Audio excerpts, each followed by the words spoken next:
Relationship में कई बार हम ये शिकायतें करते हैं कि पार्टनर हमारी बात सुनता ही नहीं है। अगर पार्टनर के साइड से कोई गलती होती भी है तो पार्टनर कभी सॉरी नहीं कहता है।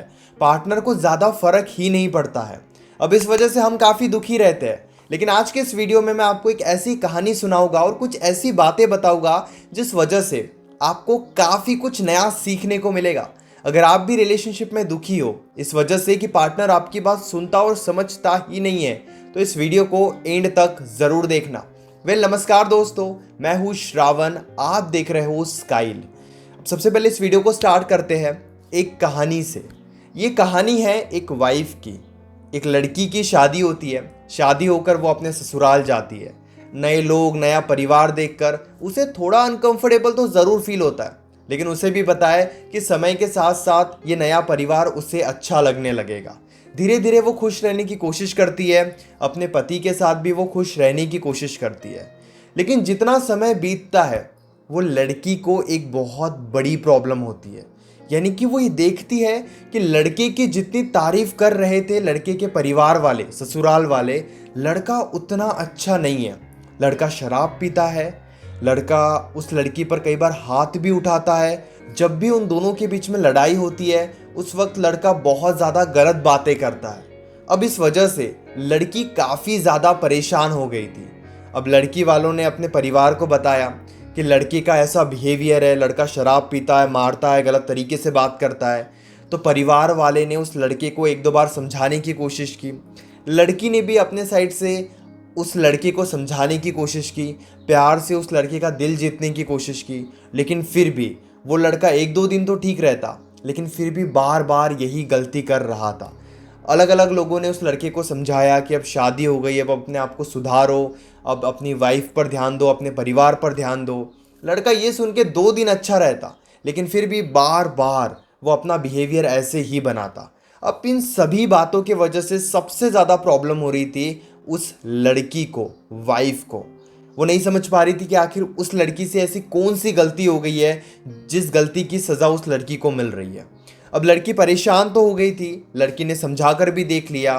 तब लड़की एक डिसीजन लेती है उसे छोड़ने का। शादी को केवल 4 से 6 महीने हुए थे और कोई भी ये नहीं चाहता था कि ये रिश्ता इतने जल्दी टूट जाए। लेकिन यस, लड़की ने ये डिसीजन लिया। लड़की एक दिन ससुराल से गुस्से में चले गई और लड़की ने बहुत क्लियर वर्ड्स में बोल दिया कि जब तक लड़का शराब नहीं छोड़ता है वो इस घर में वापस नहीं आएगी। अबे सुनने के बाद ससुराल वाले भी डर गए, मायके वाले भी डर गए, लेकिन उस लड़की ने बहुत क्लियर डिसीजन ले लिया था। अब ये देखकर, यानी कि डर के वजह से, उस लड़के ने खुद को बदलने की कोशिश किया, अपने आप में चेंज लाने की कोशिश किया। अब आप इस बात को समझना, अगर वो लड़की बहुत ज़्यादा एडजस्ट करती, ऐसा तो नहीं है कि उस लड़की ने पहले दिन ही छोड़ दिया। वाइफ ने भी टाइम लिया, समझाने की कोशिश की, लेकिन जब वो लड़का समझने को तैयार ही नहीं था तब उस लड़की ने एक डिसीजन लिया। अब उस डिसीजन के वजह से, उस डर के वजह से कि अगर मैं शराब नहीं छोड़ूंगा तो ये रिश्ता टूट जाएगा, मेरे घर पे लोग मुझे क्या कहेंगे, अलग अलग तरीके की बातें होगी, तो इस डर के वजह से, अभी तक उस लड़के के मन में प्यार तो नहीं था, लेकिन डर के वजह से उसने अपने बिहेवियर को बदलने की कोशिश किया। यानी कि उस लड़की ने बहुत सही तरीके से उस लड़के को सुधार दिया। अब यहाँ पे आप 2-3 बातें समझने की कोशिश करना। जब लड़का सुधर गया तब प्यार से बात करने लगा, शराब छोड़ दिया तो वो परिवार के साथ टाइम स्पेंड करने लगा। इस वजह से उन दोनों का रिश्ता बहुत ज़्यादा अच्छा हो गया।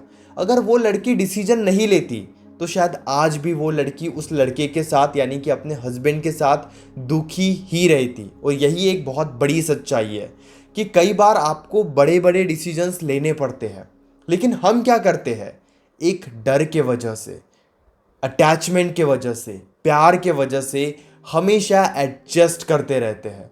वो जैसे भी हमें ट्रीट करे हम उनके साथ बातचीत करते रहते हैं, हम उन्हें पैम्पर करते रहते हैं, जिस वजह से उनकी निगेटिविटी बहुत ज़्यादा बढ़ जाती है।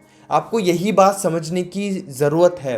अगर वो आज आपसे गलत तरीके से बात कर रहे हैं और आप उन्हें सबक नहीं सिखाओगे, अपनी रिस्पेक्ट के लिए आप स्टैंड नहीं लोगे, तो क्या होगा, धीरे धीरे वो और ज़्यादा गलत तरीके से बात करेंगे और उनकी निगेटिविटी समय के साथ बढ़ते ही चले जाएगी।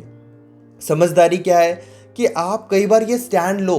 आप ब्रेकअप से मत डरो कि मैंने अगर उन्हें छोड़ दिया तो वो तो सच में ब्रेकअप कर लेंगे। कुछ लोग ऐसा करते हैं, कुछ लोग इस डर में होते हैं कि अगर मैंने एक दो दिन के लिए उन्हें इग्नोर कर दिया तो वो मुझे छोड़कर चले जाएंगे। मैं आपको ना एक बहुत बड़ी सच्चाई बताता हूँ, जिसे छोड़कर जाना है वो चले ही जाएगा, फिर चाहे आप लाख कोशिश कर लो। आप खुद को बदल कर रख लो, आप उनको समझाओ, आप अलग अलग तरीके से समझाओ, लेकिन अगर उन्होंने माइंडसेट बना लिया कि आपको छोड़ना ही है तो वो आपको छोड़ देंगे। इसीलिए आप इस बात को समझो कि अगर उन्हें सच में ब्रेकअप करना होता तो वो कब के आपको छोड़कर चले गए होते। कई बार पार्टनर ब्रेकअप का डर बनाता है कि देखो अगर ऐसा हुआ तो मैं तो यहाँ से निकल जाऊंगा, मेरी तो इच्छा ही नहीं होती आपसे बातचीत करने की, और वो हमेशा यही बातें बार बार बोलते रहते हैं और इसी डर की वजह से आप फंस जाते हो।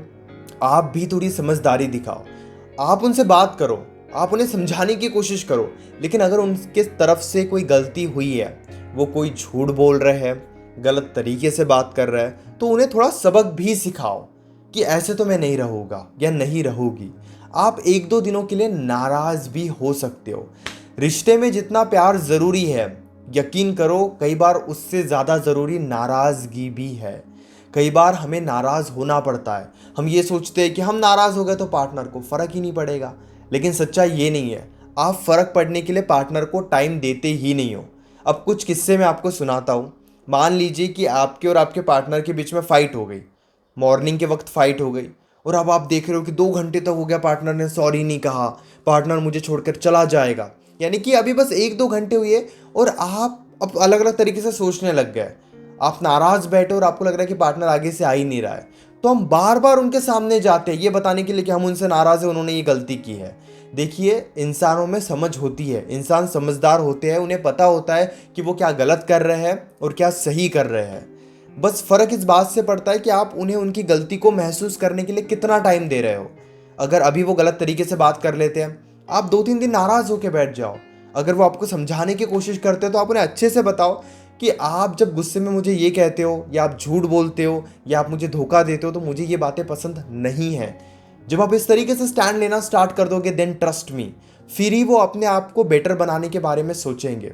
इंसान को प्यार से समझाया जा सकता है, आप भी प्यार से समझाओ, लेकिन तब जब वो समझने के लिए तैयार रहे। ऐसा है कि वो बस इग्नोर किए जा रहे हो और आप प्यार से समझाने की कोशिश कर रहे हो, तो ऐसा नहीं होगा। वो समझ तो जाएंगे कुछ समय के लिए, लेकिन फिर भी वो बार बार यही गलती करेंगे।